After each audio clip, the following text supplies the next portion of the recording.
अस्सलाम वालेकुम। आज का जो हमारा टॉपिक है वो प्रोबेबिलिटी एंड स्टैटिक्स में स्क्यूनेस एंड कर्टिसिस, ये दो टाइप की प्रॉपर्टीज़ हैं। अब कोई भी हम डिस्ट्रीब्यूशन है, नंबर डिस्ट्रीब्यूशन है, उसके हम ग्राफ बनाते हैं, उसमें ये प्रॉपर्टीज़ होल्ड कर सकती हैं। अब ये दो टाइप की प्रॉपर्टीज़ हैं, स्क्यूनेस एंड कर्टिसिस। स्क्यूनेस यानी लेक ऑफ साइमेट्री, किसी भी डिस्ट्रीब्यूशन में साइमेट्री नंबर्स के होने की कमी होना, उसको हम स्क्यूनेस कहेंगे। उसके लिए हमारे पास ये फार्मूला बीटा 1 μ3 एंड μ2, इन दोनों ये वैल्यूज़ को मोमेंट्स हैं, इनके ऊपर ये बीटा 1 फॉर्म डिपेंड कर रहा है। इसको यूज़ करते हुए हम स्क्यूनेस फाइंड कर सकते हैं। न्यूमेरिकल हम नेक्स्ट वीडियो में करेंगे, जिस फार्मूले के यूज़ करते हुए हम स्क्यूनेस फाइंड करेंगे। अब ये देखें 3 टाइप की हो सकती है। फर्स्ट ऑफ ऑल ये देखें beta 1 less than is equal to less than zero, beta 1 is greater than zero, beta 1 is equal to zero. यानी अगर बीटा 1 यानी स्क्यूनेस ज़ीरो से ज़्यादा हो तो ये पॉजिटिवली यानी पॉजिटिव में बढ़ रही होगी, लेकिन अगर ये नेगेटिवली स्क्यूड हो यानी यहाँ से दूर जा रही है तो ये ज़ीरो से कम होगी। यानी ज़ीरो जहाँ है यहाँ से दूर जा रही है तो ये नेगेटिवली स्क्यूड होगी। यानी अगर हमें नॉर्मल ग्राफ मिल रहा है, ये देखें नॉर्मल ग्राफ है, तो यहाँ इक्वल टू होगी ज़ीरो के और ये साइमेट्रिक होगा।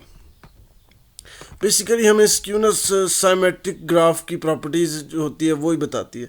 अब जो दूसरी टेक्निक्स है वो kurtosis, the extent to which distribution peaked यानी सबसे बुलंद, फ्लैट यानी ज़मीन दोज या नॉर्मल, 3 टाइप्स की हो सकती हैं, वो बताती है।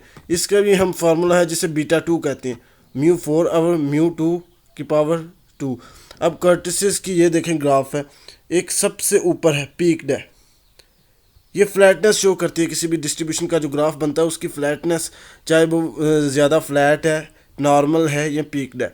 अब इसकी 3 टाइप्स की हम यूज़ करेंगे, टाइप्स हैं जो कि इस नेचर को डिफाइन करेंगे। अगर नॉर्मल है तो उसके लिए होगा मेसोकर्टिक।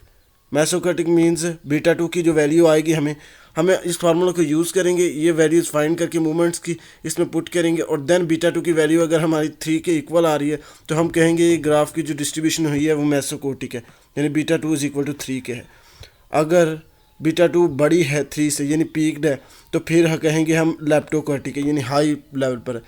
अगर फ्लैट है यानी कि बहुत ज़्यादा ही लो है नीचे की तरफ, तो बीटा 2 की वैल्यू अगर लेस देन 3 के तो वही प्लेटोकोटिक होगी। इसी तरह ये हमने बीटा 1 और बीटा 2 ये 2 फार्मूलाज हैं।